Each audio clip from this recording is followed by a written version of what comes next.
What's happening, Gaming Outsiders? Zack here, not Scott. On episode 405, CB, Alyssa, and I discuss how we're handling the summer slump with very big new releases, as evidenced by the fact that none of us had any new games to talk about. In news, there were a ton of new trailers shown this week, including a couple based on 80s movies. In this industry, we call that the Stranger Things effect. I don't know. Scott wrote that. I don't watch Stranger Things. Sorry. This is the Gaming Outsider. Greetings, programs, and welcome to episode 405 of the Gaming Outsider, a video game podcast that focuses on our incredible community. It's Sunday, July 10th, and I'm Scott Clark. I'm really not. And I can't do a Scott Clark impression because I can't say I instead of we that often, but I am your host, Zack Parkerson. Don't worry, you'll hear from Scott Clark. He's written notes all over this week's episode, such as he called me a true sex god, which he would know firsthand. Joining me this week are my friends Alyssa White, who Scott says is the prettiest one on the show. Well, thank you. And I'm pretty sure that was CB. Oh, yeah, bro, that was me that left those notes. Oh, that's even. I was wondering why. Okay, so and Chris Behrensmeyer is also here. Hey, everybody. So see, this makes a lot more sense because he didn't write anything. But I'm very flattered because no one has written "I'm the prettiest one on the show" in the notes before. So this is pretty awesome. Hey, you know what? I am graced this week because I have the two prettiest hosts of the show. Yes, Zack is very pretty as well. Versus the old man, Scott Clark. Somewhere he's out there on a cruise. That's right. Scott Clark out on the cruise somewhere. Chris Behrensmeyer is also joining us. He did not have a fun note that he gave himself. I will say, not that cool. Wayland Yutani CEO Chris Behrensmeyer. Oh, that's awesome. Don't tempt me. I would gladly build better worlds. Oh yeah, by force or virtue. Well, it's a shame I had to out Scott and I's secret relationship like that then, but now you guys are all aware of it, that he knows firsthand. My godlike status. Anyway. That was CB that wrote that. Yeah, that was me, man. No, I know, and I thought it was a Scott note, and I said he would know firsthand, so now you guys know about Scott and I's tryst. You know, when we shared those Airbnb rooms. Out in Compton. Oh, out in Compton. We ate Taco Bell and got busy. Anyway, guys, I feel like it's been a lifetime since I've seen you. What have you guys been up to? Alyssa, anything exciting other than your internet collapsing on you? No, not really exciting. I mean, all right. I mean, the most exciting thing is seeing your face again because I love it. Wow. Thank you. I love your face as well. I do think you're the prettiest one on the show. No offense, CB. Oh, thank you. It's okay. I am perfectly taking a backseat to that one. What about you, CB? Any life developments worth noting? I bought more Legos. Right, yeah, you showed them off before the show. He's got these... Oh, no. Oh, no? There's more. I bought a Lego set that my wife actually got mad about. No. It's stupidly huge. Uh-oh. Which set was it? It was the new loop coaster. Oh, you posted pictures of that. I didn't realize how big it was. It's how big is it? It's almost 3.5 feet tall. Oh, wow. That's the size of a child. Yeah. Oh, believe me, Jameson thinks it's amazing. Because I put the motor on it and everything, and it like runs like an actual roller coaster. Yeah, that sounds cool. Yeah, I think it's awesome. My wife's like, "Where the hell are you going to put this? Because it's not staying in here." I'm like, I don't know. We'll figure that out. So there it stayed. In other words, you won. Still there. Yeah, hasn't moved. That's what I like to hear. Put your foot down, your roller coaster foot down. I try. I guess. Other than that, nothing really, man. As for me, nothing really either, which, boy, do we live boring lives. Haven't seen each other in weeks, and we, nothing. Well, I guess, I finally played Terminator Resistance, much to Sean Coates' happiness, I would imagine.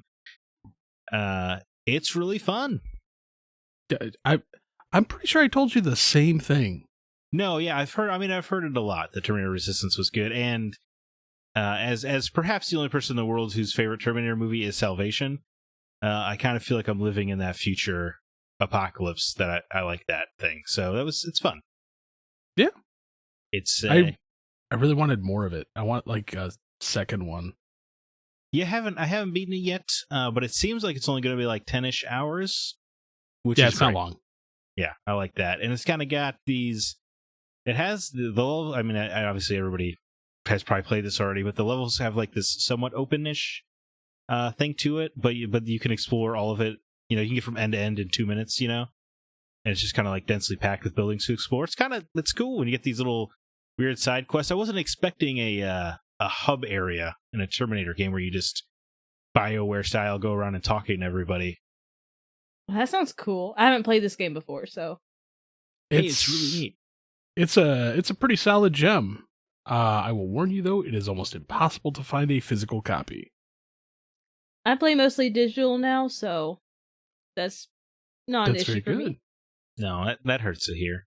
I know. I love collecting physical, but it's just I don't have room. You can always make room. I wish I could. Just start stacking them randomly in corners like I did for a while. Oh, if I didn't have my roommate, aka my dad, I would totally have the whole house full of stuff. Well, but he's lame and doesn't like it, so that's understandable. If I had to pick between my father and video games, my father would be on the curb. Ooh, harsh. Keeping it real. Anyway, Terminator Resistance is great. But because of its similarities to BioWare games, I ended up actually booting up Mass Effect, the first one, which I don't think I've played the first one since it came out, probably. I had neither before I played it last year again. Yeah, because I usually, when I would replay Mass Effect 2 on PS3, I just did the little comic book thing where you get to make your decisions from ME1, but I decided to play through it, and this game rocks. Like, way more than I remember it rocking. I'm so glad you think so. I think because I was a teenager when it came out, and I was surrounded by people who were obsessed with it, I did the teenager thing where I was like, screw this game, man. Just because it was popular. I keep trying, and not for me. Wait, Mass Effect? Wait, did I misspeak? I think this game rocks.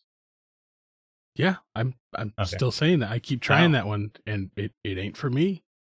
It's fair. I don't know if it must be the Legendary Edition upgrades, because it's not as bad as I remember. Like, the Mako does not act like a styrofoam toy, and shooting isn't awful, though it is not good. I will say it is. Yeah, it still feels like you're not really hitting anything with it. Yeah, you're just kind of clicking on an enemy till their health bar runs out. Yeah, doesn't feel like you're actually.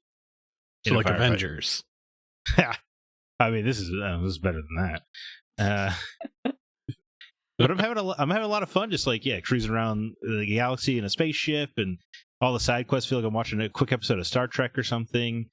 And I know, the uncharted worlds of Mass Effect, where you just drop into the Mako and you explore and kind of rarely, if ever, find anything, gets a lot of flack. But I'm having a lot of fun with it because it just kind of, I don't know, it's like a fun way to zone out, find some collectibles, and feel like I'm exploring a hostile alien world, and then I kill a Thresher Maw, and it feels cool. And yeah.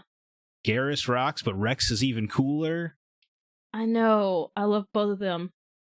Rex is the best. But they don't like each other. Well, they're gosh darn it, they have to in my playthrough, because they're coming with me on almost every mission.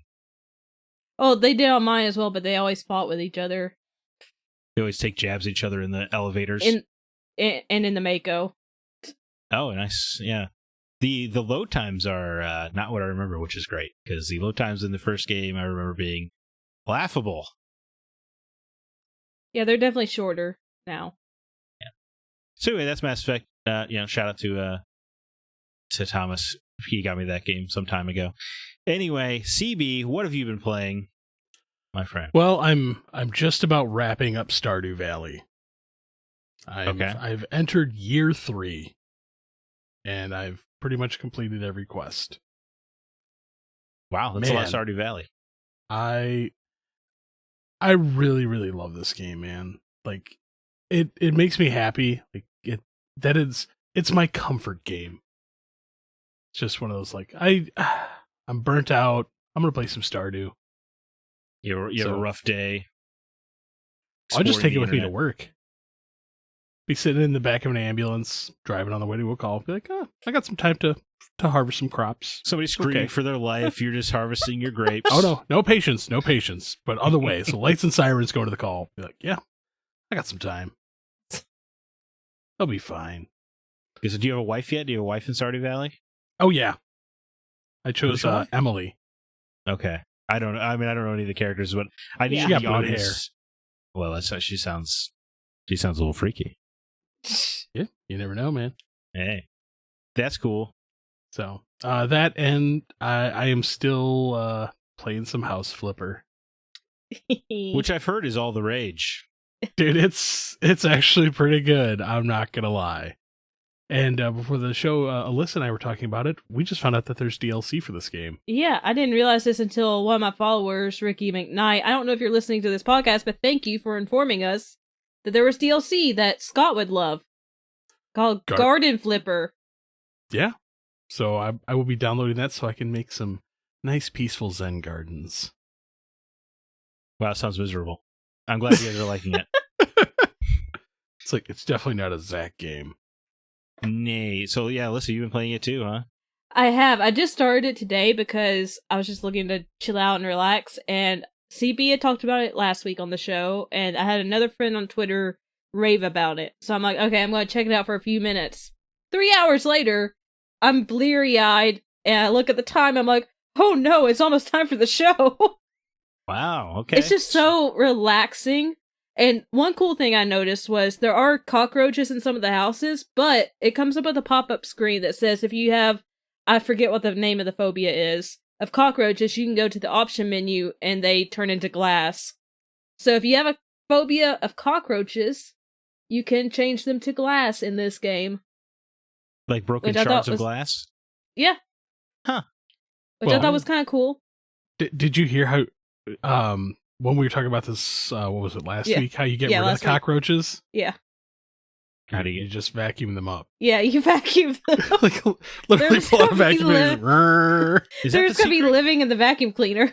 Is that what we've all not been doing our entire lives? Yeah, they always say cockroaches will outlive the apocalypse, so really we just need to suck them up. Oh yeah, apparently so. You also mop couches to get stains off of them. Yeah, apparently that's how we get stains off couches, man. It's just, well, You know what? Alyssa's early in the game, so she uses the mop still. Yeah. I have the Swiffer, so I Swiffer my stains off the couch. I was gonna say I've never tried it, so maybe that is the right method. Yeah, it's just it's comical, like that part of it. It's like, oh look, there's dirt on the ceiling. Better Swiffer it. Yeah. Well, now this game's starting to sound more appealing. I'm gonna like log in one of these times and just see Zack in the background Swiffering the ceiling. It's all I'm doing. Just getting rid of some dirt, man. Oh, I did one mission today where you have emails and you can select which job you want to do. And this woman was like, my neighbor has the most hideous paint inside her house. She's artistic, air quotes. And well, she's on vacation right now, so please go in and repaint her entire house. Oh my Whoa. god! So, So- you broke into somebody's house and repainted it? Yeah, I got paid $7,000, but still, That's a like, life of I don't crime. feel right about this, but it's $7,000. I feel like No, this this- would be a this is Grand Theft great. Auto mission. Actually, yeah, you're not wrong. I'm like, I apparently need to start reading the emails before I just accept the job. Oh yeah, because apparently reading now I'm- reading the emails is great. But one Oh. made me sad. One was like this old man, and he said he was elderly, and he rented his house out to these young adults. And you go, and the whole house is trash. There's cockroaches everywhere. I'm like, oh, this poor elderly man. yeah, then And he's he not ended like up having to pay me $10,000 to fix his whole house. That's what he gets for being a landlord, man. Apparently, we're like fashion vigilantes now. Sneak into your house. Your paint is terrible. I'm gonna repaint all of this. Well, the customers tell you what color paint to choose. So this woman told me bright peach, sleepy blue for her neighbor's house that was painted in I orange actually and remember that black. mission now. Yeah.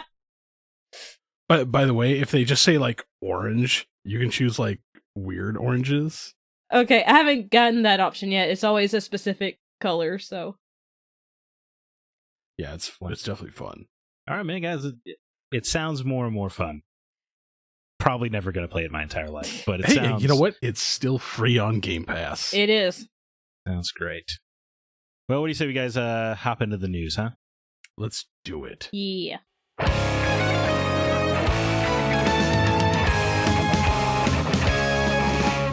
Well, a whole bunch of games got announced or trailers dropped, etc. So what I want to talk about, you got Valkyrie Elysium, which I'm pretty stoked about. That comes with PS4 and PS5 September 29th. It'll come to PC November 11th. The Dark Pictures anthology, The Devil in Me, finally had its big trailer drop. RoboCop Rogue City from the developers of Terminator Salvation, coming June 2023. It has Peter Weller. People are excited. I'm really excited for that. Terminator Survival Project is just had a quick teaser. It's an original story set between events of Judgment Day and the formation of John Connor's Resistance. It is just a survival game spin on Terminator, which honestly I'm not into survival games, but that seems like a good use of the IP.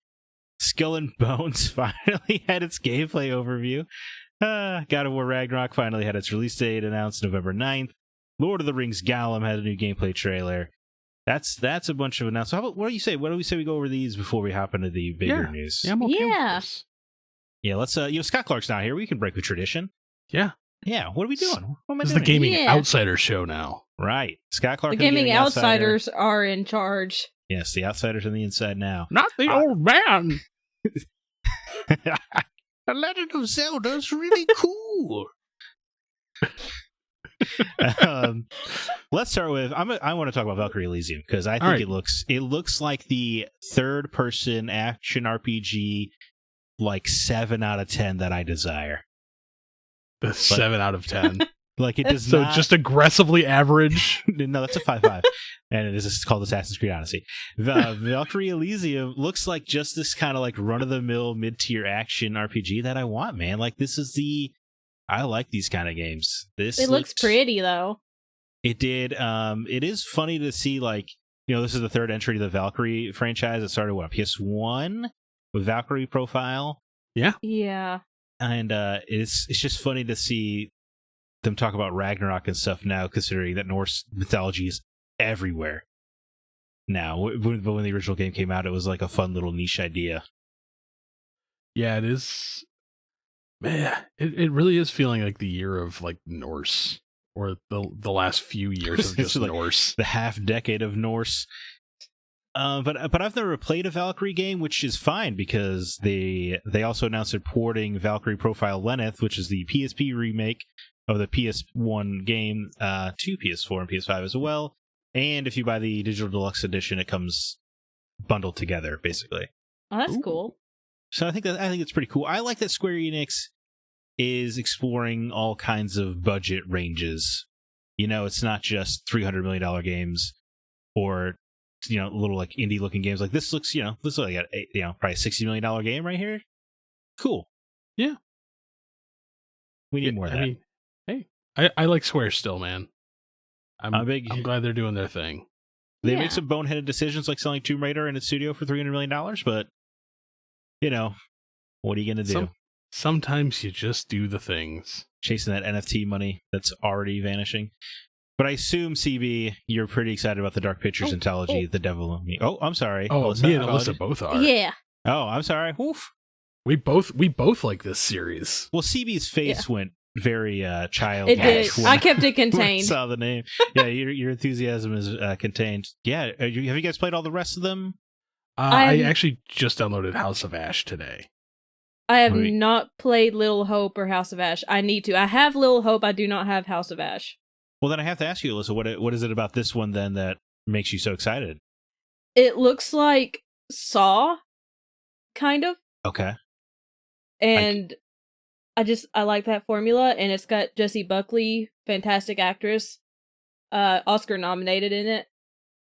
But just the whole people getting trapped and they have to play a game or they die thing is just interesting to me. I felt old watching this trailer because I assumed all of those faces. I assumed some of those people were famous, but I don't know any of them. I only recognized Jessie Buckley. I didn't recognize anyone else. I don't know if CB did or not, but I've recognized a couple of them from the previous games. okay. So characters are carrying over. Yeah. Or Well, actors. so essentially, like this studio, like they use the same people for like since Until Dawn. Mhm. They've used some of the same people, and every now and then they change a few up.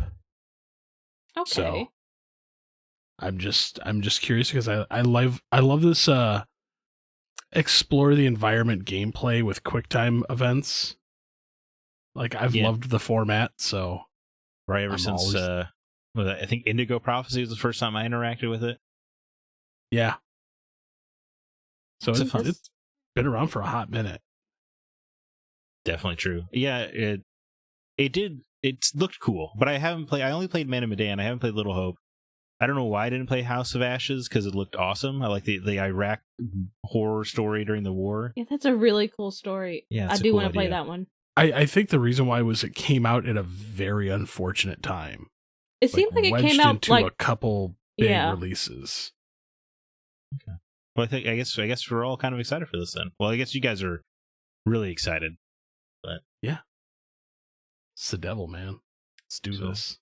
How do you guys feel about RoboCop Rogue City?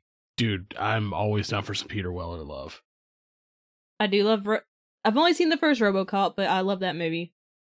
Don't see... RoboCop 1 and 2, the original series, great. RoboCop 3, meh. The RoboCop remake, ugh. Yeah, it's terrible. Not gonna touch the remake. How dare they waste Joel Kinnaman like that? I know, he's such a fantastic actor. He's great. Can you make it look more tactical? So we're going to spray paint you black. Yeah, do that. Perfect. Oh. Yeah, so I don't know. I don't think I've ever seen a RoboCop movie, let alone all of them. Oh, you need to. But this game looked cool. I'm gonna go on record and say this right now. RoboCop 1, it seems like your kind of dark, stupid humor. Yeah? Yeah, because it's dystopian society, and they like sneak in like commercials like from this time, like, oh, wear our new sunblock SPF 9000. If you don't, you're gonna die. There you go. Well, it is getting like that, isn't it? Yeah. I legitimately think you would love RoboCop 1. All right. It is surprisingly violent. I mean, it really is. I want to see it before I play the game. Which I do want to play now because it's from the Terminator Salvation or the Terminator Resistance people. Yeah, I have hope for this game. Like, I actually think this might be a sleeper. It very possibly could be, yeah. But we had to wait not actually a whole year. 11 months. 11 months. Oh boy. So, what a lifetime. We'll see if it hits June 2023. No game hits its release date. Yeah, it's going to be about that. Terminator Survival. Cool idea. Need to see more, obviously. The trailer's just... It's cinematic. I don't know what's going to be going on in the game. You know what? With the fact that this is a teaser only, I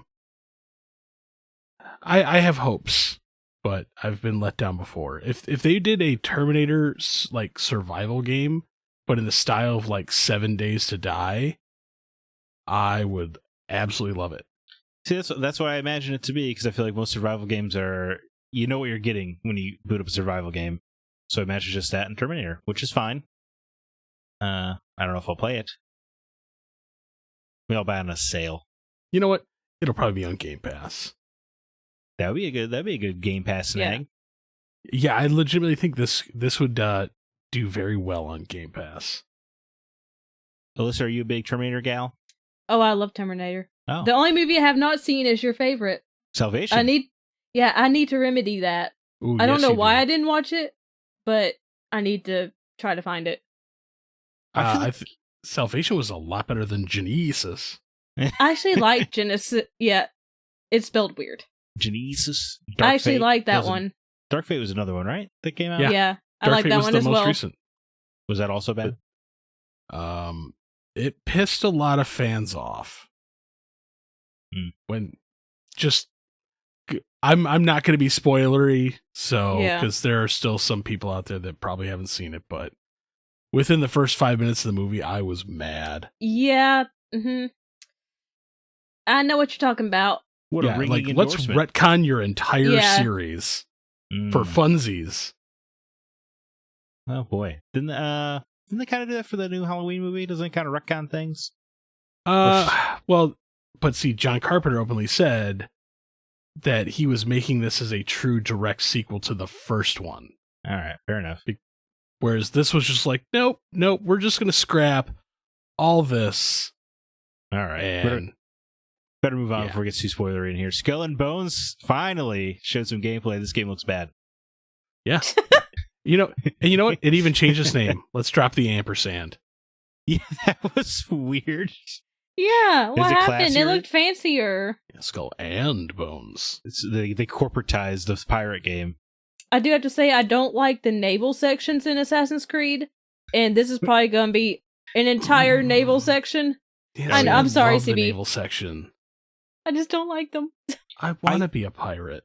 I like them for breaking up the gameplay, but if you took away all the on-foot parts of Assassin's Creed, you would be left with a shell of a game, and that is what this is. Yeah. It even looks like they're scaling back, because when they announced Skull and Bones, they said it was going to be a full campaign and that you could get off the boat.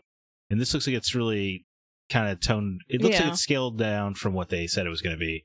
You can get off the boat onto another boat. So weird. It does not look like a game that's been in development for 8 years now. It's been a long time. I think it's been I have a feeling when years. this actually does come out, it's going to be just a hack job. Oh, this is gonna land like a wet fart. No one's gonna care about this game, man. No. It's going to be there for like a week, maybe 2, as everybody's like, yeah, man, like Skull and Bones, it's finally coming out. And they're going to play it like, steer clear. Yeah. Shit pun. Ha ha! Glad somebody got it. Oh boy. Well, a game that's probably going to be slightly more exciting. God of War Ragnarok finally coming November 9th, guys. Oh, have you seen the So collector's excited. edition? I've seen them. I cannot afford them, but I want them so bad. Okay, I got thoughts on the collector's edition. Okay, where's the disc? That is a I was for wondering the prize when you should get a that. disc. I mean, the Mjolnir looks cool. I like that they have the wood carvings that match up with the God of War 2018 Collection Edition. I think that's a neat touch for people who have both. Where's the disc, man? Come on, and don't give me this. Well, so that way they don't have to pick between PS4 and PS5 discs. Nonsense, because that's nonsense. Because publishers have been doing this trick for years of not putting a disc in a Collection Edition, and it's garbage. Yeah, well, here's the thing. It doesn't take much to just press 2 different versions. That too, yeah. You're talking like $1.50 worth of cardboard and then like a 50-cent disc. Congrats. Yeah, it's patently absurd not to include a disc. Because I assume part of it must be manufacturing the collector's editions ahead of time, but then just don't seal them until you put the discs in there. It's not hard. Fix And the your whole problem. thing about not making people choose between consoles, they're choosing between consoles when they buy it just by itself. Or you know what? Just if you don't want to make a PS4 one, just make a PS5 one. Yeah, that would probably be what I would do if I was Sony. Because they already want to pretend like the PS4 version doesn't exist anyway. Yeah. So at that point in time, just make a PS5 one. Well, we don't want to exclude the people that bought the disc only version. I don't care, man. Like the disc for me, it's just thrown in at that point in time. Right. Yeah. Mm-hmm. But like I want it. It needs to be there. Or why not? Or this would be, this is an outrageous idea. Why not just make this, call it a collector's edition, and you don't put the disc in there, and then you also charge $60 less, and then people can decide if they want to buy the game digitally or if they want to go to the store and get their own physical copy to put into that steelbook case. You know, it'd be an even easier way to do this. You make it a PlayStation Collector's Edition, and when you buy the game, you can either get the PS4 version or the PS5 version just bundled on top. Yeah. So anyway, I think we're all annoyed that there's no disc. Yep, but yeah. Unfortunately, we all know that this is pretty much the way of the future. But Mjolnir looks cool. Dude, that thing looks does. sick. It's a shame none of pretty. us are going to be able to pick it up. We're not worthy. That's what you think. Oh my. Hey, If I put it in the box, I can pick it up. Do you think it'll actually hit the release date November 9th, 2022? At this point, I think so. Yeah. See, I do too, but the whole rollout feels so weird for this game. Because Sony is a company that showed just about every single minute of footage of Spider-Man. or Horizon Forbidden West. You do, like, they showed off most of that game before it came out too. So it's weird that this game is so tightly secure. There's gonna have to be like some crazy story spoiler, right? Like the opening minutes or something. Either the either the opening minutes or some before the first half of the game ends. Like something's gonna happen. Yeah, they're just very secretive. It's very weird. I think somebody's gonna die. Boy, yeah. Yeah, fans reacted well last time Sony killed off a major character. Oh, yeah. Yeah, but you know what? It's mythology. The great thing about mythology is you can always find a way to bring someone back. That's true. Yeah, man. So, yeah, the fall's starting to look pretty busy between October and November, I guess. Yeah. I'm getting excited, man. Hey, me too. I mean, I'm getting a little paranoid about finding the time. But, it's nice that games are coming out. I will teach you my ways. I gotta become an EMT. No. There's other ways. No. Time travel, my friend. Space-time continuum, of course. I should know better. Oh, boy. Alyssa, did you like God of War 2018? Oh, I loved it. It was my favorite game of that year. Oh, wow. Well, I think, this was before you came on the podcast. So that was 2018, I think. Have we confirmed if Mimir is going to be in this game? I guess I just assumed he would be. Oh, I'm going to be real mad if he's not, because I need my talking head. I loved him. Yeah, he's like part of the family. Like I'm going to go on record right now and say I'm just going to full on like throw my PlayStation 5 out the window if Mimir is not in this game. I'm sure he is. I will be real mad. Like that was the thing that made that game for me. It's like, oh yeah, just my little talking head.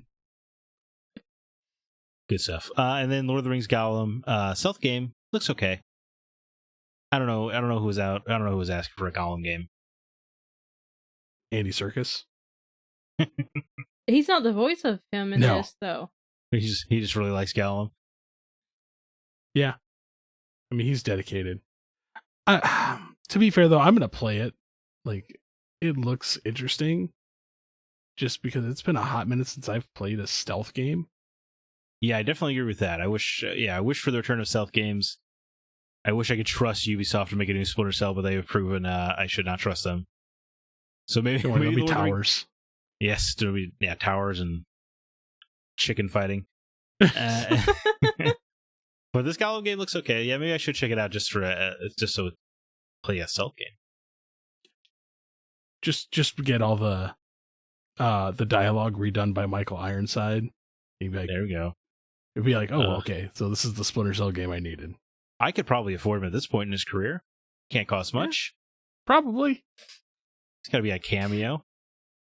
Well, anyway, those are that's all the new trailers and release date announcements. But there is more news. PlayStation lets you know that those who purchase certain movies on the PlayStation Store soon won't be able to view them anymore. The ESA has partnered with somebody else for E3 2023, and the Tomorrow Children Phoenix Edition hits PS5 on September 6th. Alyssa, what story caught your eye? I'll go with that. The ESA has a new partner for E3 2023. They are partnering with ReedPop, who are known for running PAX, Star Wars Celebration, and New York Comic Con. Bummer. I have never been to any of those cons, so I don't know how they're ran. I hold my breath for not being able to go to this. You think you're going to deny press access? The first time I finally do, they're like, we're just going to cancel E3. Yeah, that was pretty brutal. I think learning ReedPop as their partner took the wind out of my sails, because now, I guess I don't want to sound like an a-hole. It's just, it's going to feel like any other convention now, if that makes sense. I get that. Because even when they let the public in, it still felt like the trade show atmosphere of trying to sell people on your stuff or whatever. But this transforms it from the publishers and stuff wanting to win you over to like they know you're there for them kind of thing. It's just a different vibe.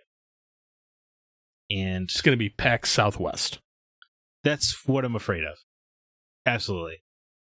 And that's fine. I'm sure people will love it. I don't want a Funko E3 2023 exclusive. You know what I mean? Like, I just don't want. It's not gonna feel like E3. I know, yeah. I want to go, just because I can say I finally made it to E3. Same here. But it feels dirty.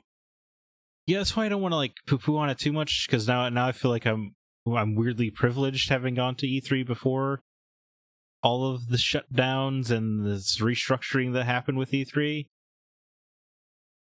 But to be fair, from what you guys told me, the last few years of E3 just didn't feel right. Yeah, I had a lot of fun just running from appointment to appointment and stuff like that. But every year it did. Yeah, it felt increasingly more like a Comic-Con, and now you're partnering with the actual Comic-Con people. I was like, oh no, this is going to go all the way in that direction. Yeah. What'll really make me mad is if the press stuff just continues to be digital only. Oh, yeah. And then they're like, oh yeah, press stuff, it's digital only behind closed doors. And then everything else is like, oh yeah, this is for the public. Buy some stuff. Because now I feel like it's just a marketing ploy. Yeah, that's kind of what I'm worried about. But hey, it'll be here the second week of June, 2023.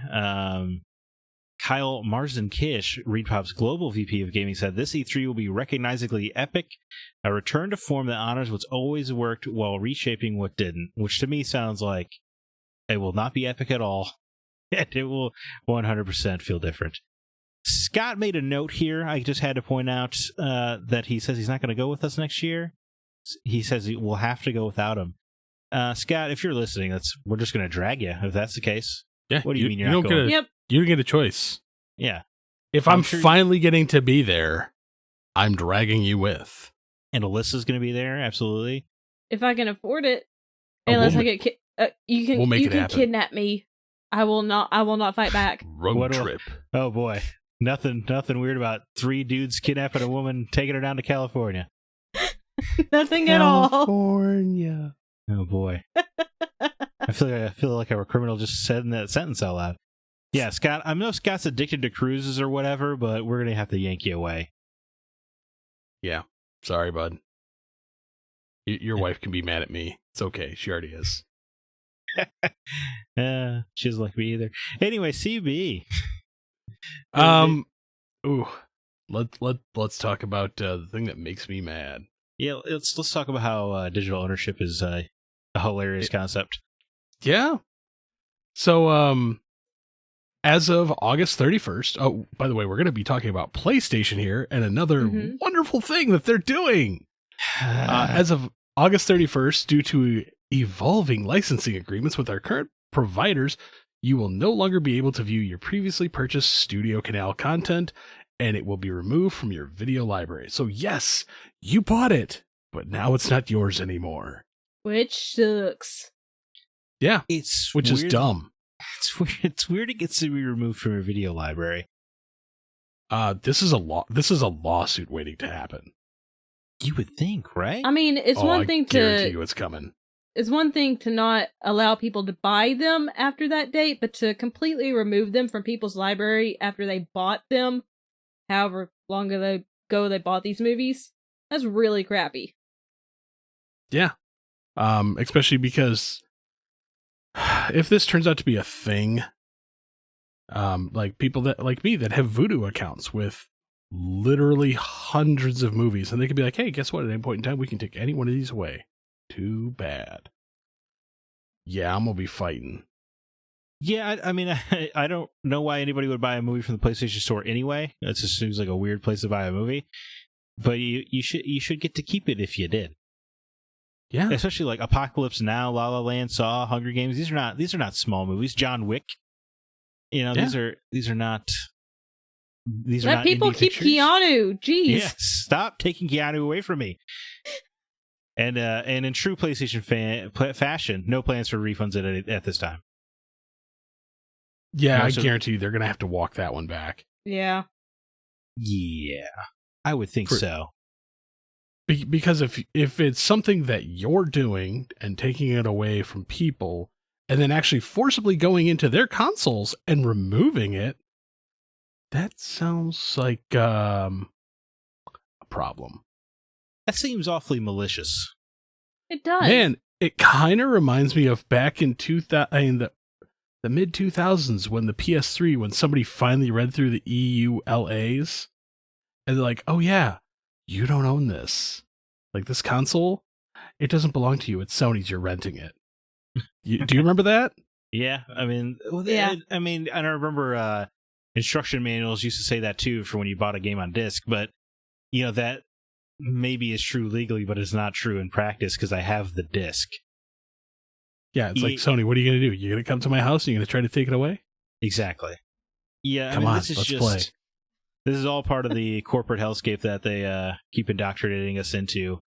And this is also why, I just bought all the Aliens and Predators movies this week. I did not buy them digitally because that just seems awfully silly to me. And yeah, especially after this. And unfortunately, the old man in the room likes to buy everything digitally, even though I buy like everything physically. It's really starting to feel kind of scuzzy. Like they're like, "Oh yeah, we're moving to an all digital world. No more physical media." This is the reason why I fight for physical media. Well, Yeah. they want the digital future because then they can take your purchases away if they want to, Yeah. They're like, "Oh, well, Studio Canal didn't pay us our format fees that we wanted, so we're just going to remove them." And then you just have to take it. This gets me heated. I'm not going to lie. Like, this really gets me heated. Well, I mean, it's infuriating, man. It's not cool, and if it, and for anybody, who's like, big deal. It's movies on PlayStation Store. Like, well, if they can do this for movies, they can do this for games. That's Yeah. true. Plain and simple. That's what, like I said, that's one of the reasons I fight for physical media. Sony and 2K getting some kind of legal battle, and all of a sudden they just wipe Grand Theft Auto from your hard drive. Yeah. And especially the fact that it could happen at any point in time. I mean, can you imagine if you were like a Final Fantasy XIV fanatic? You spend thousands of hours playing that game. And they're like, "Oh yeah, by the way, we're not friends with Square anymore, and we're going to remove this." Yeah, it's all gone. It's like all the kids who played Fortnite on their iPhones. It's just gone. Yeah. Oh, yeah. Which isn't that still like going on? I don't think Fortnite's back on the store, no. No, but I know, but aren't they still fighting for it or something? Because I know they settled like most of that already. Right, yeah. I think the court proceedings are over. And I think Yeah, but it's just Sony.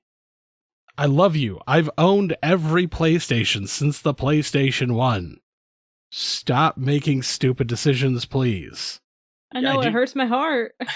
Yeah, and hey, I'm a big PlayStation guy. I play PlayStation every day. And I don't know why they're dead set on trying to be the most evil company possible. Like why do they want to be hated? I don't know. And it's funny because I went out and I bought PlayStation 5 games this week. Like, I bought PlayStation stuff for my collection and to play. And now I'm like, I hate you guys so much. Dude, they wanted, maybe Jack Ryan gets off on being hated. Yeah. Is it Jim Ryan? Oh, Jim Ryan, you're right. Jack Ryan is. You pulled a me. I was saying Jack character. Ryan one episode over and over again. I'm sorry, Jim Ryan, Mr. Who would want to play Gran Turismo himself. Maybe it's his kink. And it's sad, like, I've actually purchased more PlayStation 5 physical games than I have for my Xbox Series X. That's wild. And it's making me mad because I'm like, man, just stop, Sony. Like, I want you to remain good in my eyes, but you're trying so hard. Well, we can talk about something good PlayStation did. Yeah, let's do that. So, the Tomorrow Children Phoenix Edition is hitting PlayStation 5 on September 6th. I'm bringing this up because I think it's kind of a cool story. Q Games put out this game called The Tomorrow Children back in 2016. It was a cooperative building game where you would build up, and it was all like Soviet Russia themed, which is kind of fun. It was, almost had kind of the humor had Fallout vibes, but with Soviet Russia jokes. But it was the players would work together to kind of like build these cities and defenses because there were these giant kaiju kind of monsters that were slowly approaching the town.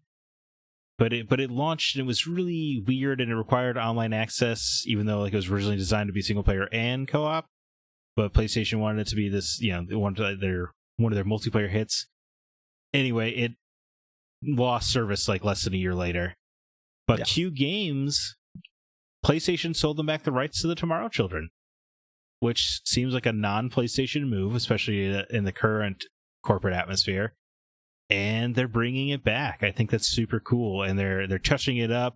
They have like a notes on their blog entry of everything that's changing, but it's too much to count. But they have more islands now, some more themes. You can actually have a single player game mode now, where they have AI that can help you build stuff instead of other players. And of course, because it's 2022, there's a grappling hook now. Yeah, which is gotta have a grappling hook. Standard in every game now. I'm excited. I think this game looks awesome. It does. I almost feel like they should have just called it Tomorrow Children. Just pretend the first release never happened. Yeah. But it's the Phoenix Edition. It's rising from the ashes. Yeah. No, I like that. I like what they're doing. And, I like Q Games. Absolutely. I can't remember his name right now, but the head of the studio, right, is one of the co-creators of Star Fox. Yeah. And I think I know who you're talking about, but also the name escapes me. I know. Sorry, guy. But they made Star Fox Command on DS, which was excellent. Yeah, man. Q Games is cool. And I think the story is cool. And this seems like stuff that happens less and less in the industry. Feel-good stories. Yeah. So it was worth highlighting. Alyssa, did you play this game at all when it came out? I did not, and I actually forgot that it existed until now. Well, thank God, much like the Phoenix, it's rising from the ashes. That's true. And CB, I guess you also did not play it? I remember downloading it, but I never played it. Yeah. And then when I did get around to it, it was like EverQuest Online. Sorry, no longer available. Yeah, I downloaded it and played it for like an hour. It was tough to grasp what I was supposed to be doing, but the general idea of it is kind of cool. It should appeal to a Godzilla fan like CB, I imagine. Oh yeah, that's one of the reasons why I originally downloaded it. I'm like, I get to fight against kaiju. Right, and you're just these lowly humans trying your best to fight them off in the void. It's a really neat game, really neat aesthetic, and it doesn't look like a lot of other games, which is, very unusual in this day and age. So, I don't know, I'm pretty excited about it. I think I'm going to check it out. September 6th seems like a good time to release it, because I feel like the top of September is still pretty quiet. I think it's yeah. We'll finally be getting out of this summer slump. Boy, yeah, we'll talk about that shortly. But before we get there, we are an independently funded podcast, which means that we must pay for our podcast hosting services, a website, everything else all on our own, which is why we have a Patreon page where fans can contribute monthly to help offset the cost of production, as well as give back to the community. If you'd like to help out, you can do so at patreon.com/thegocast. And if you donate at the three devil, money is the devil, $3 a month level or higher, you get some bonus episodes. CB, what's currently available for those members? Well, the Break the Seal on Max Payne 1 and 2 with you. I mean, finally, I get to talk to somebody else who's on the episode. Yeah, hey, Max Payne. Collecting evidence that got old a few hundred bullets back. That game's got a million quotes that are worth remembering. I'm still mad that I wasn't part of this one. Me too, man. I think we would have had some fun. Yeah. And then also trade-off, Link's Awakening versus Sonic Generations. So that'd be kind of entertaining to hear. And our new Desert Island game series with CJ Moore is coming. So yeah, those. I'm excited for when Scott gets back from his little vacation, because I'm gonna torment him though with some lovely gems that I've found. Oh. Oh boy. Yeah. Well, can't wait for heartbreaking Scott Clark. That sounds great. I think I'm just going to rename that series How Long Till I Make Scott Clark Cry. We need video. We need video on that one. Well, anyway, once again, that's patreon.com/thegocast. But let's get into what we've actually been playing.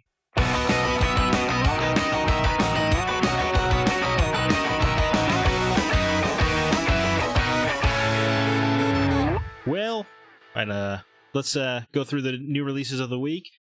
Garden Stories coming to Xbox Series consoles and Xbox One July 12th.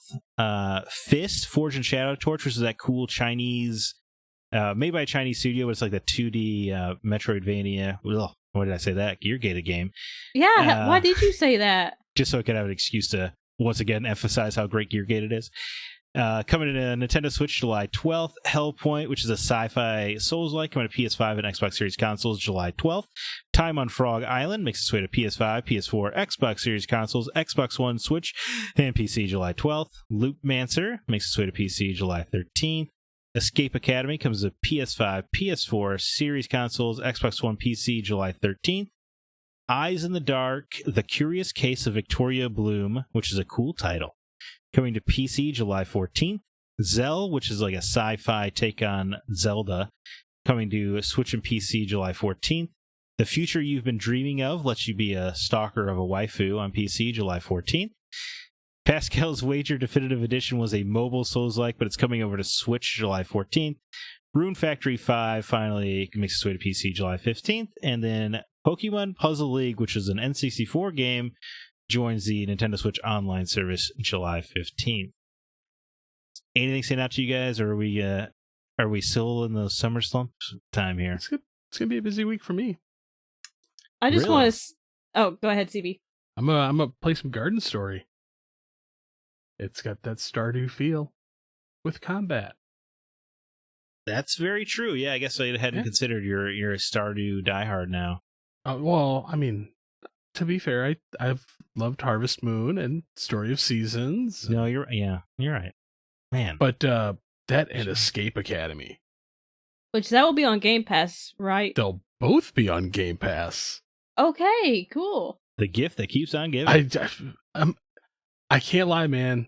Like every time it's like, oh look, it's coming to Xbox, and the first thing I do is I'm like, is it coming to Game Pass? Yep, sweet. I don't have to pay for it. Awesome, Dude, I have to face the decision so often of, am I going to be an absolute idiot and buy this on PlayStation just because I want trophies? Or I'll make the intelligent decision and use my active Game Pass membership and just play it for free. yeah. Also, Hellpoint. It's sci-fi aliens shooter stuff. Yeah, it's been on PS4 and Xbox One for a while, but I think it's releasing at a smart time, but I think I'm kind of Souls-liked out after playing Demon Souls, Elden Ring, and Strangers of Paradise all back-to-back earlier this year. Yeah. I think I need I a can see Souls-like that. break. I mean, What about- to be fair though, I'm still I want to go back to Elden Ring. It's pretty I've got good. a- I mean, I already platinumed it, so I don't know what else to do, I know, but I've got a hankering for more Souls. I mean, Elden Ring is very good. You'll never hear me say otherwise. Other than that, What about you, Alyssa? Well, I am very intrigued by Pokemon Puzzle League because I never got to play it on Nintendo 64, and it just looks like a blast of nostalgia. It's a match 3 game, and you just get to hear the Pokemon talk. But I will say, the trailer for The Future You've Been Dreaming Of had me cringing the entire time. so I'm saying it's a stalking It's simulator. very uncomfortable. I would not recommend this. If Just from the trailer. Waifu's not even the right term. You guys got to look up this trailer. It's something else. It's like a high school girl, and you're helping her through her life. It gave me the heebie-jeebies. Surprisingly, it's not coming to console at this time. Just PC. It's as if you're playing. It's like an Invisible Man game, but you're playing as the Invisible Man, and you can do whatever you want to that teenage girl. Anyway, it doesn't look great, is what I'm saying. It's Yeah. it's got the creeper vibes going on. Yeah. So anyway, probably my game of the year later. But as for actual new games, because we don't have Scott Clark here, who's usually barreling through 100 of these, I don't think any of us played anything, have we? It was a busy week at work for me, unfortunately. Hey, I'm going to make up for it. I'm going to let us off the hook because we're in the summer slump, which we'll talk about. Yeah. You know, I'm backlogging it up, but we'll talk about that later. But hey, if you ever want to interact with our community, you can talk about new games with people who've hopefully played them. We always have our Facebook community, you know, over at facebook.com/group/thegocast. And I think we had a new member, Chris Adams, over there. Possibly. We also have our Discord, which is a lot of fun. I always like communicating with people over there. And we have there's a handful of us that are very active over there. You can always find the link to that on our website, thegamingoutsider.com. We have a new written review from Kevin, Turbo Overkill. But yeah, check out our website, man. We put a lot of work into that bad boy. So go to thegamingoutsider.com. You know, pretend to read the article, really scroll down to the score at the bottom, and just... Or you could actually read the article and make us feel better about ourselves. That would be ideal, but I'm trying to be realistic. I know. Hey, you know what? If you search through that website hard enough, you'll find pictures of Zack's pretty face. I don't think you have to look that hard, but you'll see also a very outdated biography description of myself. I don't even have a biography, by the way. We'll change that. Yeah, what do we do? We got to update mine. We got to get Alyssa one. What are we doing? Yeah. Slacking. People can't... some people might not know what I look like. It almost feels like the leader of the group needs to the gaming outsider revolting.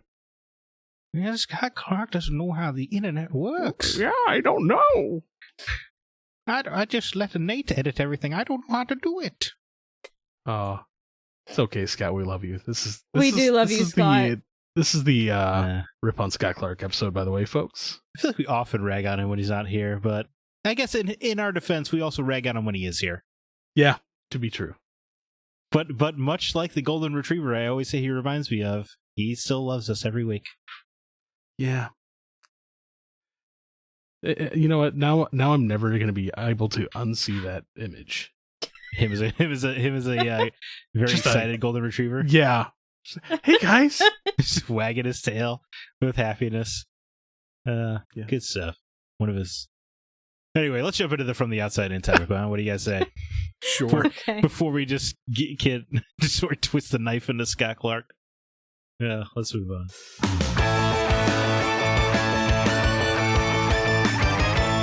All right, guys. From the outside in topic. This is our weekly discussion where we pick a topic and we let you guys weigh in as well, the listeners.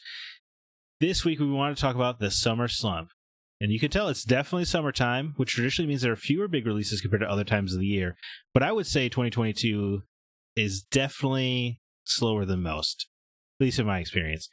Even though we're getting tons of news about games coming out, especially next year, pickings have definitely been slim the past few weeks. We wanted to talk about that. So first off, guys, do you agree? Do you think it's been slow lately in terms of noteworthy releases? I think so, yeah. I mean, I can't think of the last time I bought a game. I guess it's like a gift in one way, right? That's true, yeah.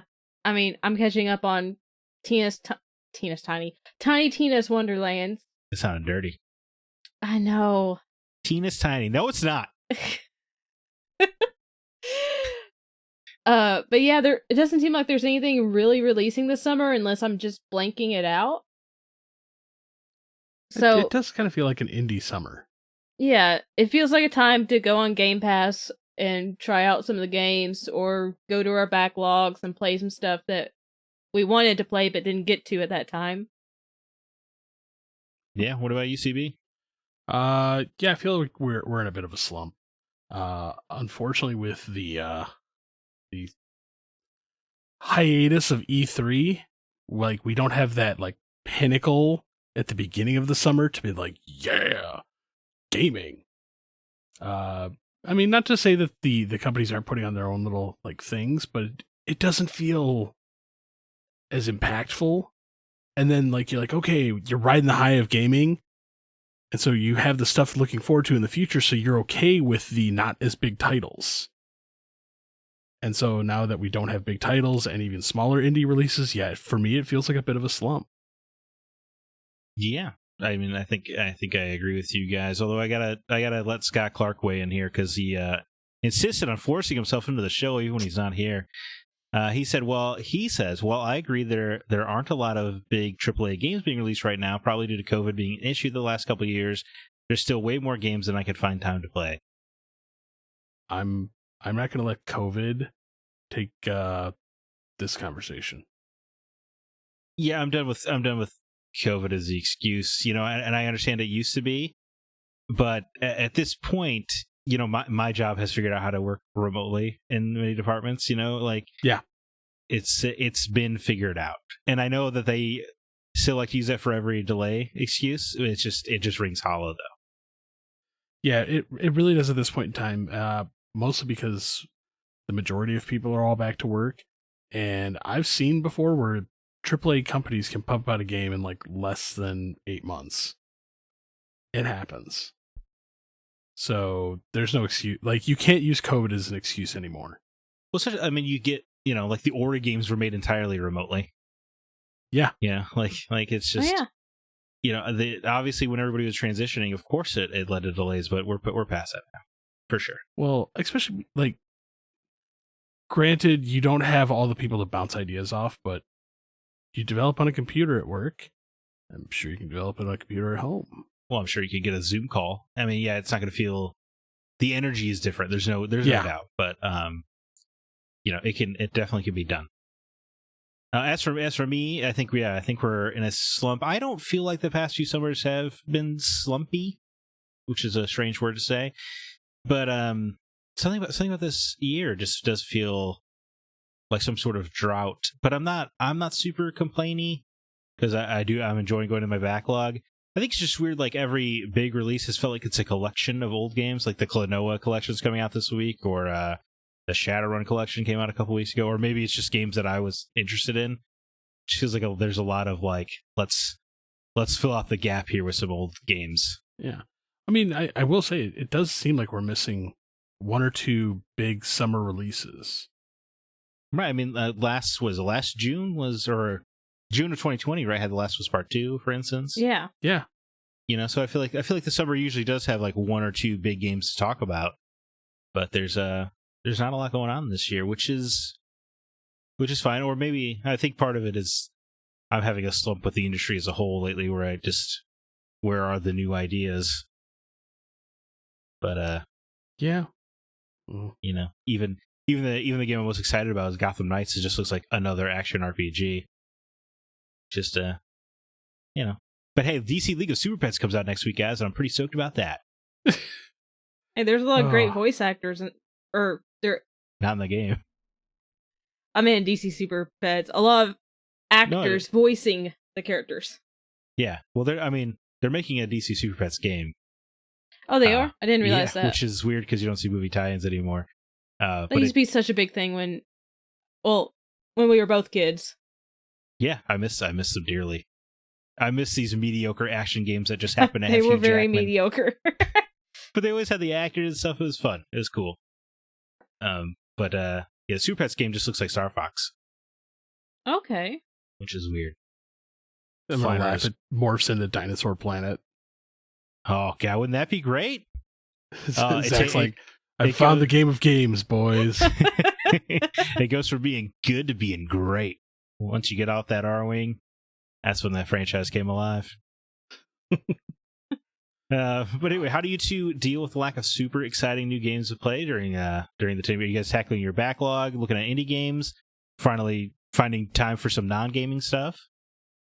Oh, man. So indie games top the list for me, which I love indie games. Or luckily, I have this video game collection in my basement that I can always dig out something stupid and old and enjoy playing that. Or find rekindle my love of old hobbies, which is one of the reasons why I think I've been building so many Legos this year. That's true. You're Lego crazed all of a sudden. Yeah, well, that's the problem. Is like my semi-addictive personality. I need something to fill the void, and I don't have big crazy games. So I buy big crazy Legos apparently. Something's wrong with me, I guess. That's fine. We're all broken.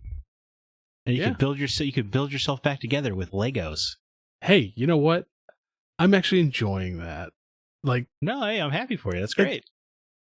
Yeah. and it's funny because you're like, they're Legos, they're little plastic blocks, but surprisingly, it's still fun. Plus, I mean, all these gaming related Legos lately. That's true. The Sonic Legos, the Mario Legos, BD1. Yeah. Oh God, I can't wait till it gets here. I love BD. I'm He's so excited. great. A little cutie. He is. I And legitimately want, like, if somebody out there in the world could find me an actual functioning BD1, I would live with that thing on my shoulder. Oh, definitely. Then he can tell you a joke, and then you'll say, "Ha, good one." Ah. I'll be feeling down. He can just give me a little injection, you know. Yeah, just pop a little something in your neck. It'll be great. Yeah, perfect world. What could go wrong? What about you, Alyssa? I pretty much do what I always do. I'll definitely be playing whatever game just intrigues me at the moment. But I have a really bad habit of, wanting to read and watch movies and try to catch up on TV shows. And now I've gotten into anime and manga. And TV shows have just fallen by the wayside for me. I think they're pretty much my least favorite out of all the hobbies now. So I need to catch up on a lot of stuff. But it also stresses me out doing that too. So I'm like, I need to rest during the summer, but I need to catch up too.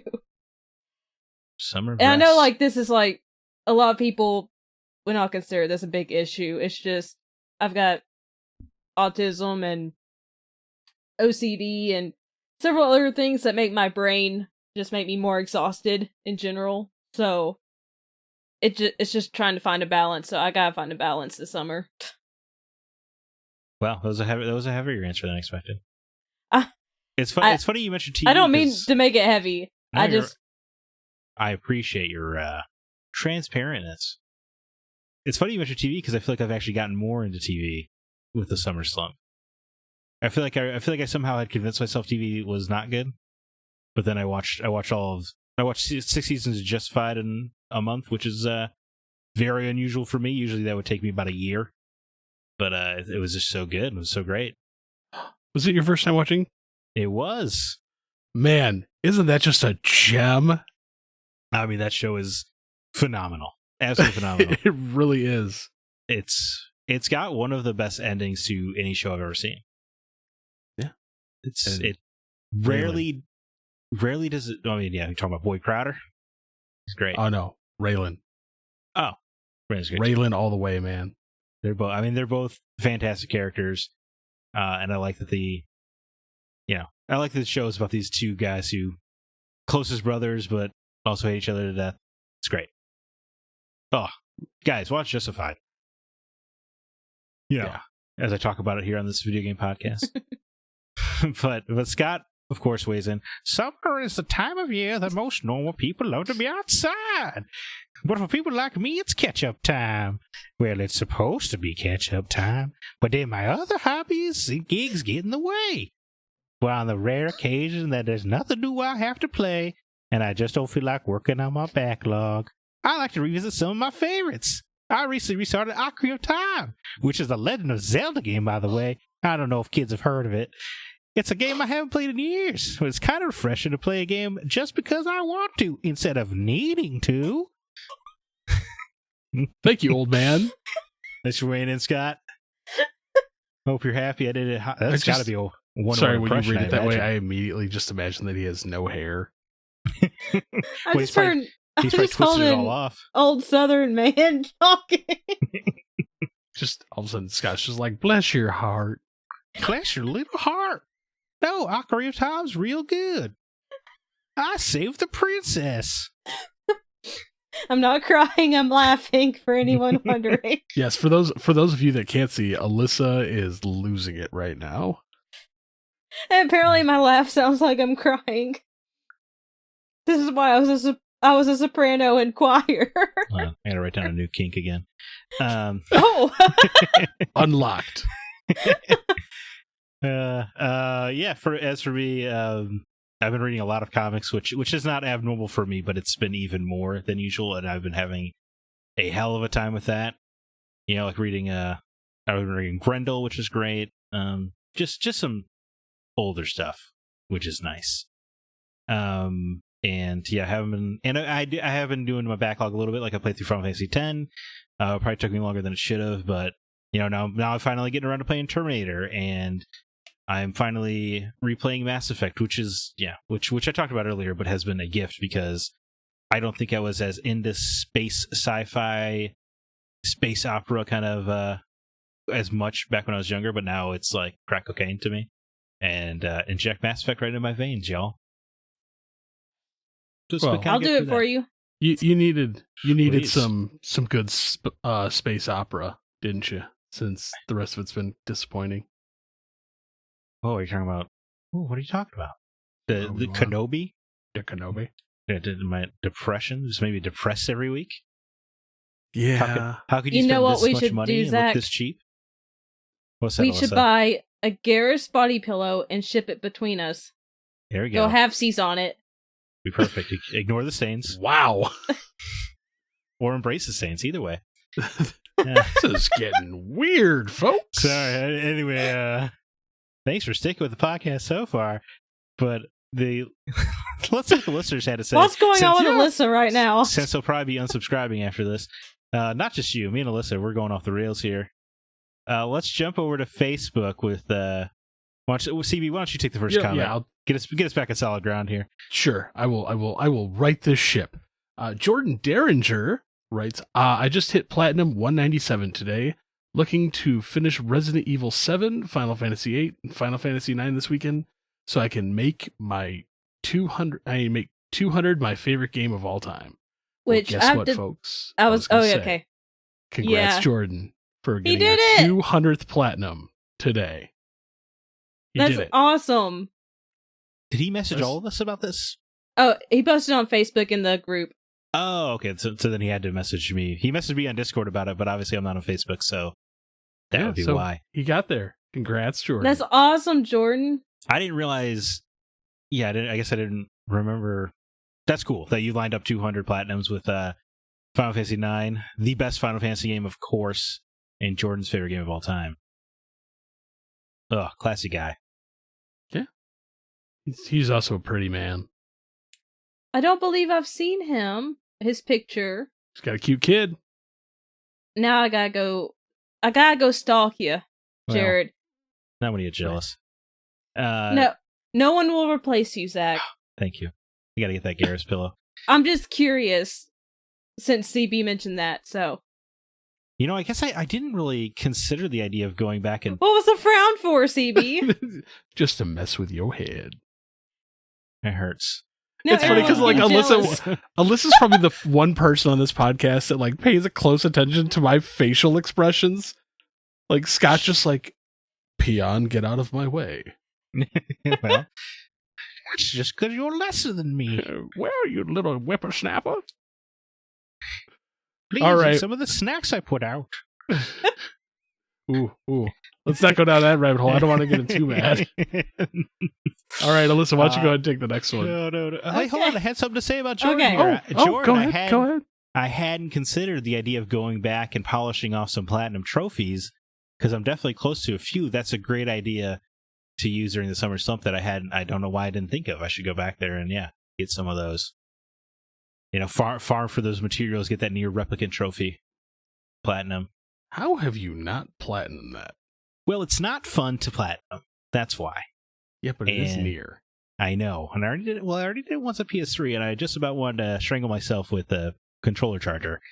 So doing it again has not been ideal. It's like these items have like a 2% chance drop rate, see, but you're just running the same the game already. If you've played it, you go through the dungeons 4 times each in a playthrough, and I played the game 100 times, so I'm used to seeing these freaking hallways, so now I gotta see them while hoping it drops this 2% chance item. It's maddening, and I can only do it in short bursts. Just throw on a podcast and just put your brain into autopilot. I try. My brain can't autopilot that much. When I'm interacting with, I don't know if you ever have this, but even with the podcast on, if I'm just doing this mindless repetitive action in this game, my brain will start to wander. And I'll just think about all the things I hate about myself. I will tell you right now, after playing WoW for years, my brain has perfected autopiloting. Oh, man. Oh, I've got to do my farming route today. Literally, throw on a movie. Oh, I can't do it. I hyperfixate on one thing. I'm like, I'm glued to this for however long I do this. Yeah, see, that I do understand. some of these games, by the way. Just autopilot brain. So you get all those achievements? Yep, that's what I do. Yeah. Oh, I think a farming run might be smart. I just boot up near, knock out, just go for one item and then just call it a day. Yeah. I need restraint. Anyway, Alyssa, why don't you read the next comment here? Sean Coates writes, I wasn't aware there was such a thing as a gaming summer slump. Is this a recent phenomenon?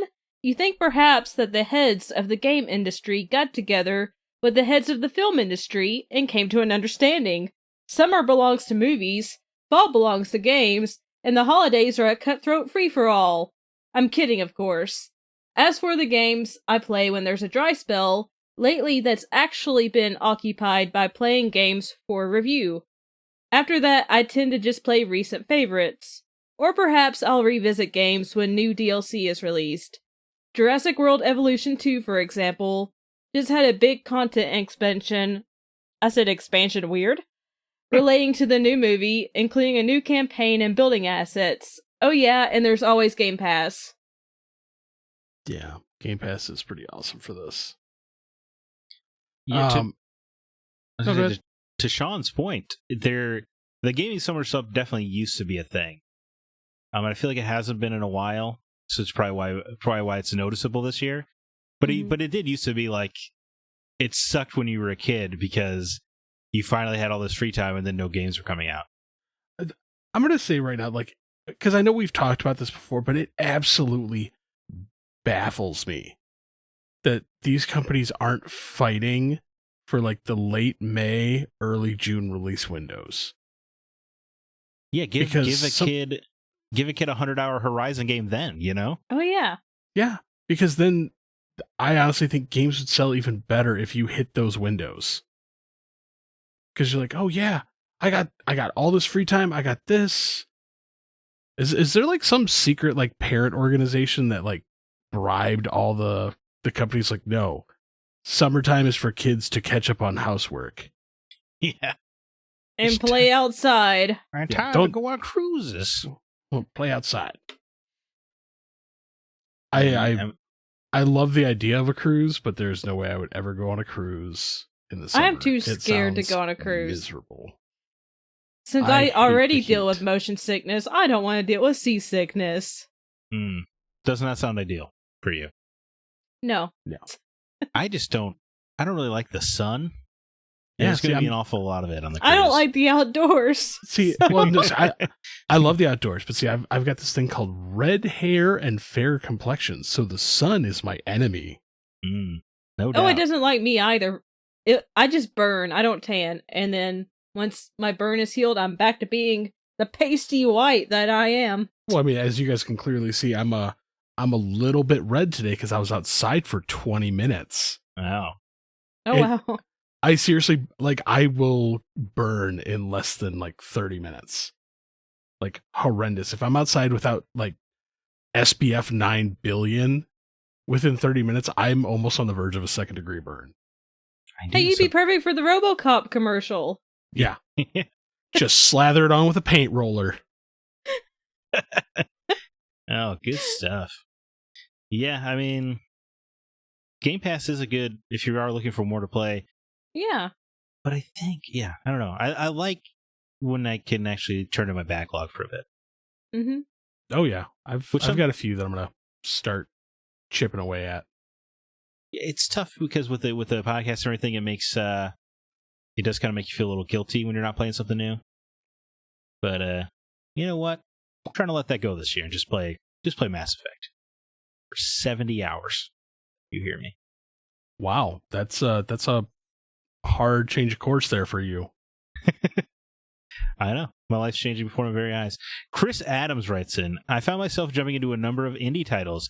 Just finished Dust and Elysian Tale, then picked up Limbo and Inside for $2 each on Switch. Playing those two in between working on Hollow Knight. $2 Yeah. for Great Limbo? price. Yeah, Limbo's so good. That's, some of the indie sales right now are hot. Chris, you ripped them off somehow. Somehow you've ripped them off. But Limbo is, yeah. Oh, what a game. Yeah. Oh, I still need to finish that one surprisingly too.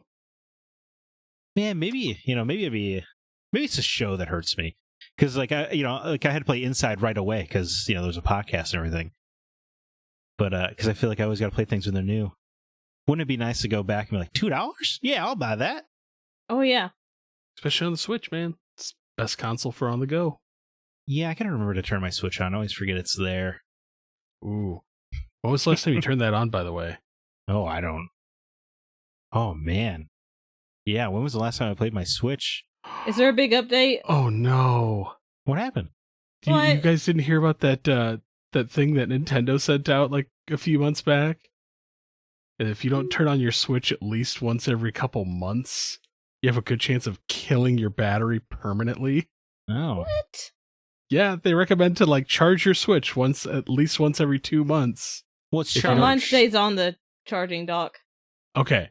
Yeah, because Yeah. if you don't turn it on, if you leave it unplugged and not charging, and just let it sit and the battery drains, apparently if you don't at least power it on once every 6 months, your battery could just die. Well, it seems like a pretty major design flaw. Yeah. It does. Yeah, so now I constantly charge mine. Yeah, So- mine's always on the charging dock. Yeah, mine as well. But yeah, I cannot. I'm struggling to remember the last time I played my Switch now. Stardew Valley, man. You should do it. I do own it there. Oh, man. I don't own it. It's a I don't gem. believe.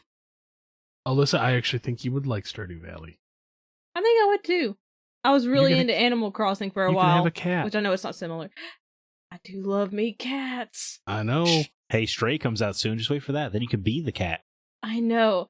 I actually saw that there's, going off topic, to platinum the game, you have to meow, was it 200 times or 100 times? And then you have to die 9 times. Right, and you have Which- to nap. that's you have to nap for clever. an hour. Oh, you have to nap for an hour? Yeah, Okay, that's very realistic for a cat. I know. It is a great trophies. Yeah, those are surprisingly awesome trophies. You know what? I hope there's a trophy for knocking 50 water bottles off a counter. Oh, that'd be good. And, Oh. and perhaps most excitingly, although maybe it shouldn't be exciting, there's a gold trophy if you can beat the game in under 2 hours, which to me sounds like the game itself is probably going to be 6 or 7 hours. See, there you go. It's a perfect Zack game. Oh yeah, beautiful. All right, well, moving on to Discord. Kevin Honigford would like to tell us, in recent years, I've really learned to appreciate titles that aren't AAA. I've never thought a game that costed me $20 would end up being one of my favorite games of the year. But luckily, to have that proven wrong with Star Renegades and Skull the Hero Slayer. Really does love Skull. Star now- Renegades is very good. Nice. Now, while I still really look forward to the big hitters, I appreciate times like this. It lets me really dive into a bunch of smaller titles that have caught my eye, and I'm on a constant lookout for the next sleeper explosion of fun. I like Kevin. that term. Sleeper hipster. explosion of fun. No, definitely. I mean, it is nice when a game can catch you off guard. Oh yeah. I mean, there's been quite a few of that for me. House flipper. Yeah. Who would have thought House Flipper, man? Yeah. It's for so Scott, fun. Lawn Mowing Simulator. Oh right, yeah. Boy, that was like his game of the decade. Yeah, I guess that's why I appreciate the indie scene so much, is because I'll give any indie game a chance, and every now and then you do get those ones where you're like, wow, that was something. Now, I wonder if part of it for me is I don't have a lot of nostalgia for 2D games. So I'm kind of waiting for indie games to kind of get the more and more embrace the PS1 kind of era of visuals. Because then I want to play those. I like 3D games. And it's just what I prefer. I'm not trying to... There have been great 2D games, Limbo was great, as I just talked about. But there's something about exploring a space in 3D that just appeals to me a lot more. Yeah, I would actually appreciate if they started coming out with like a line of low budget JRPG styled games. Yeah, I mean, if you could make some games in the old PS1 JRPG aesthetics, that would be great for me. Just good for me in particular. So if they could start doing that would for be great. Zack Parkerson. Legend of Dragoon 2, an indie production. Why have they not done Legend of Dragoon 2?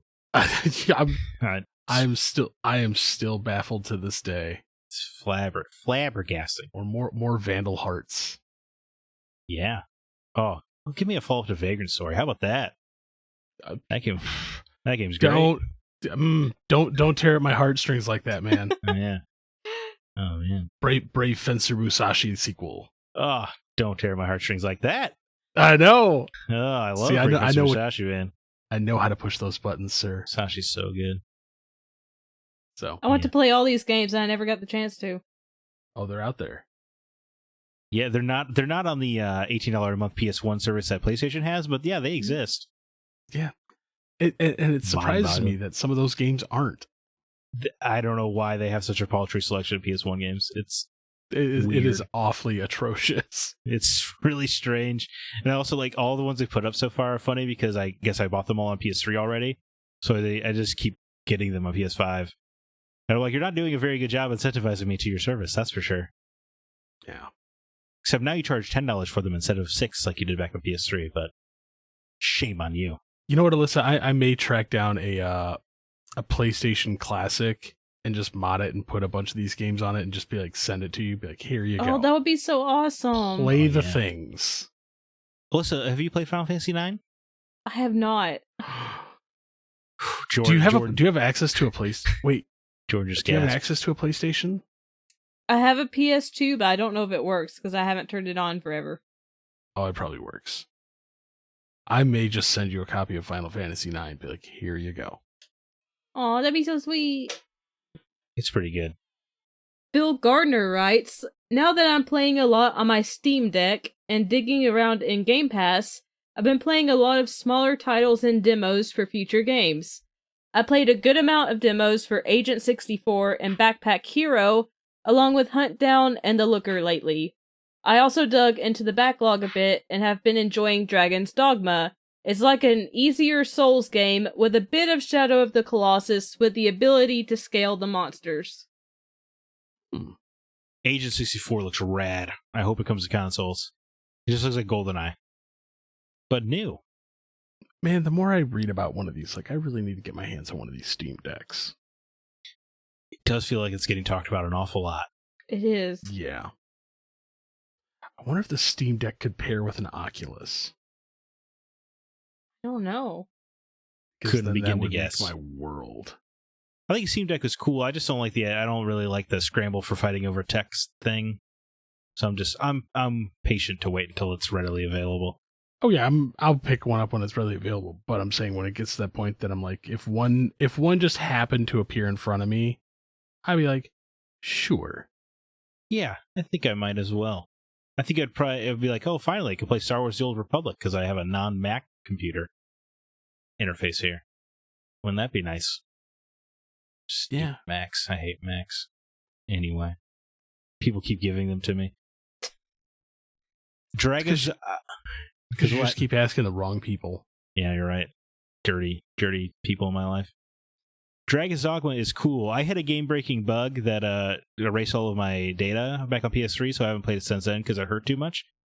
But it might be worth going. Now that the sequel's coming, I should check it out again.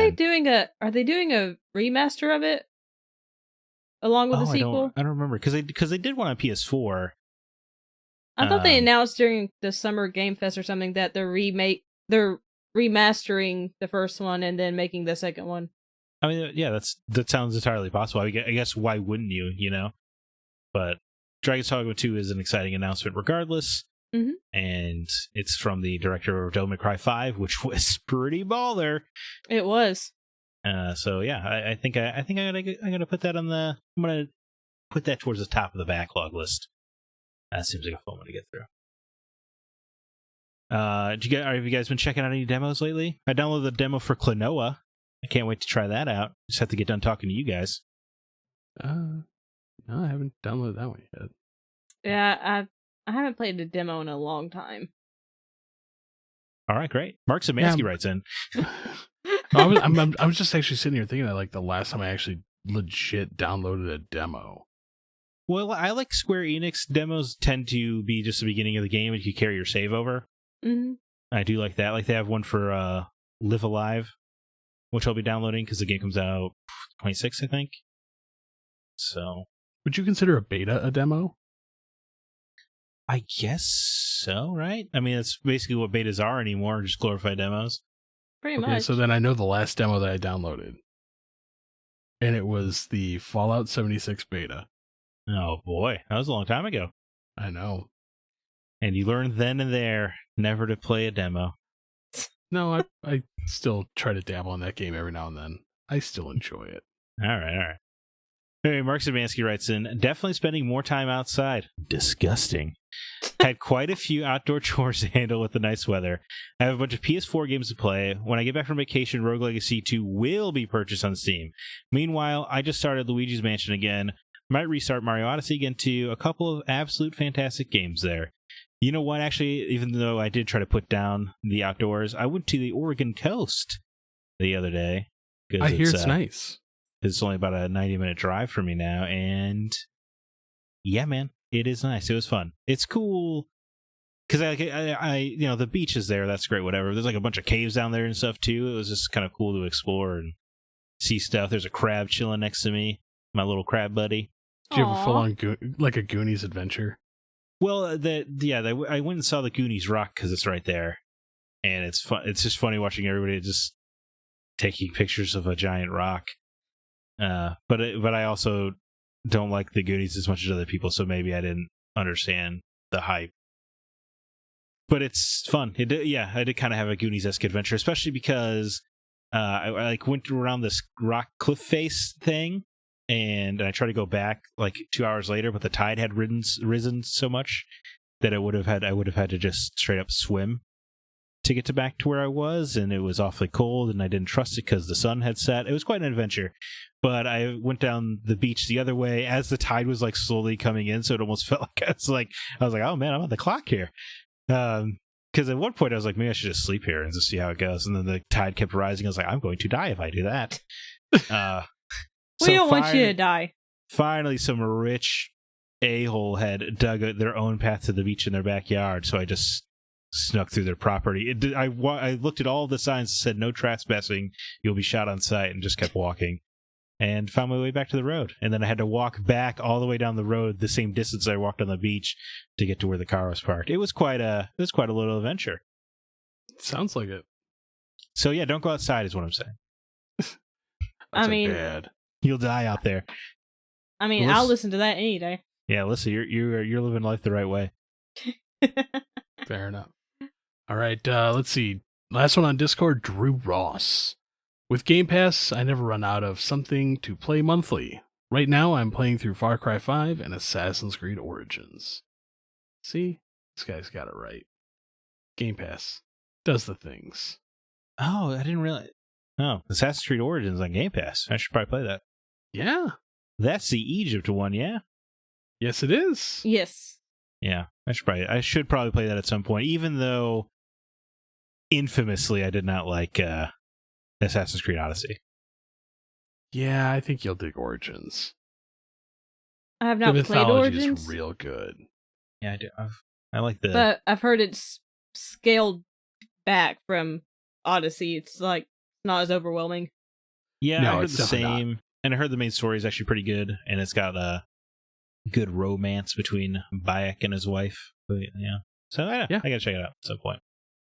But one of these days, and you're what you're like you play a Medjay, right? Like, so you're basically just an Egyptian cop.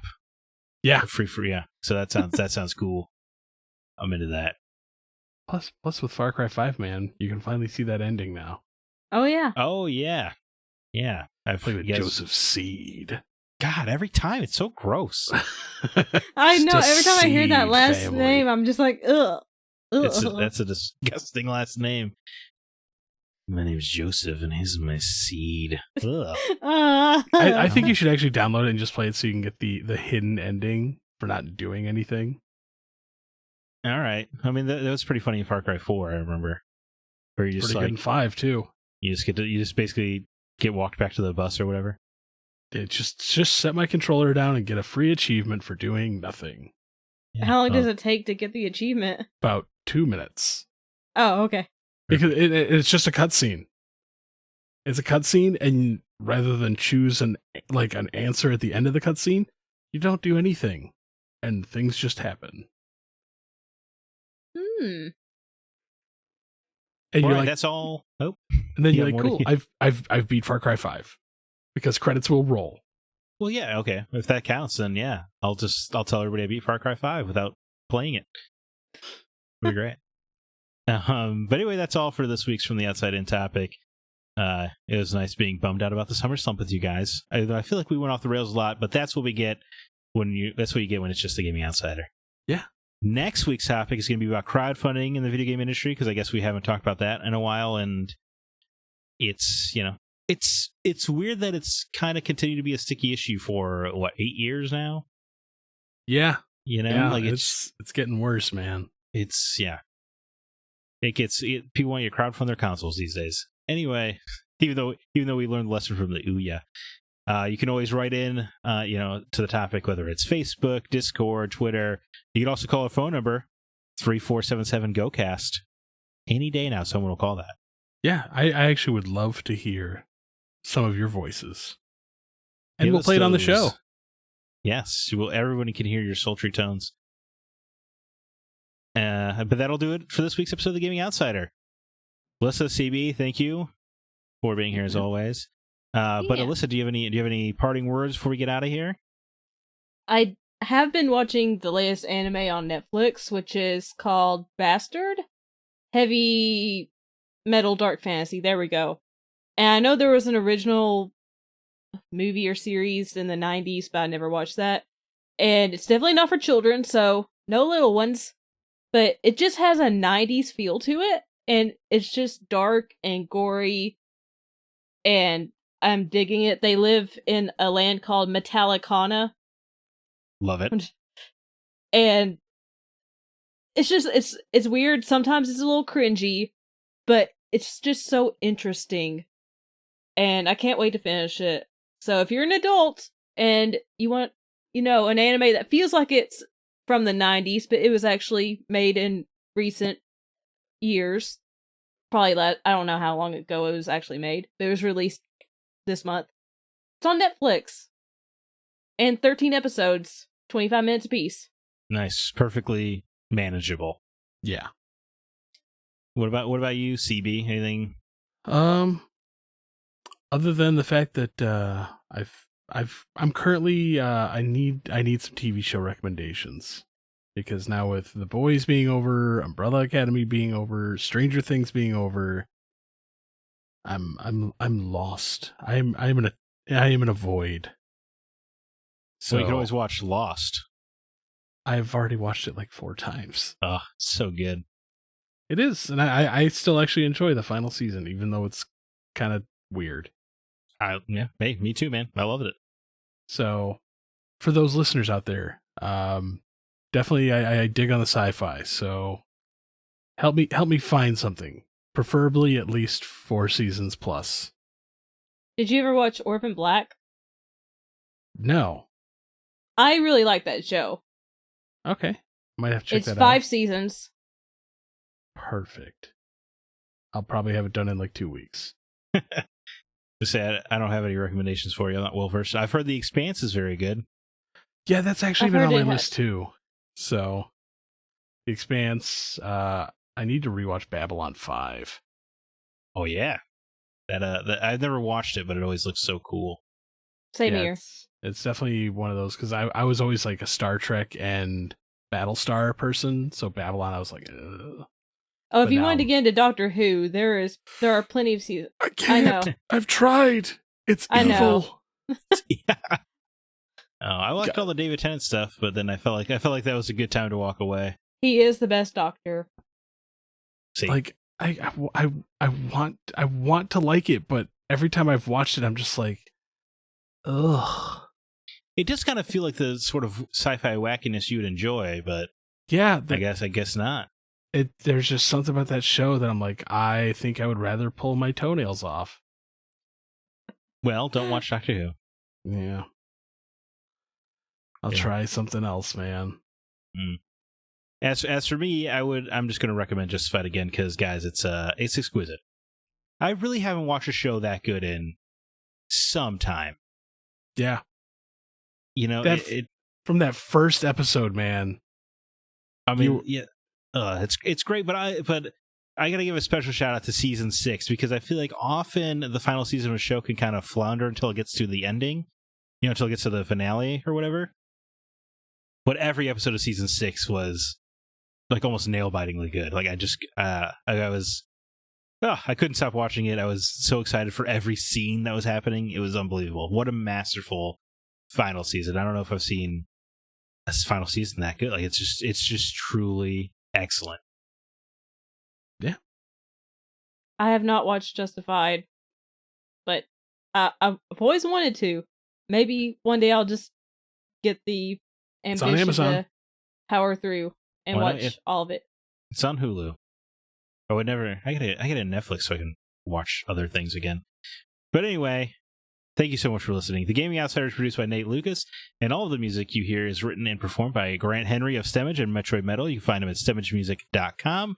Please be sure to email us if you have any questions or concerns. Our address is feedback@thegamingoutsider.com. Until next week, I'm Zach Parkerson with Chris Behrensmeyer and Alyssa White, and not Scott Clark, because he's obviously more than the Gaming Outsider. And remember, there's no such thing as a bad game, just games that aren't for you.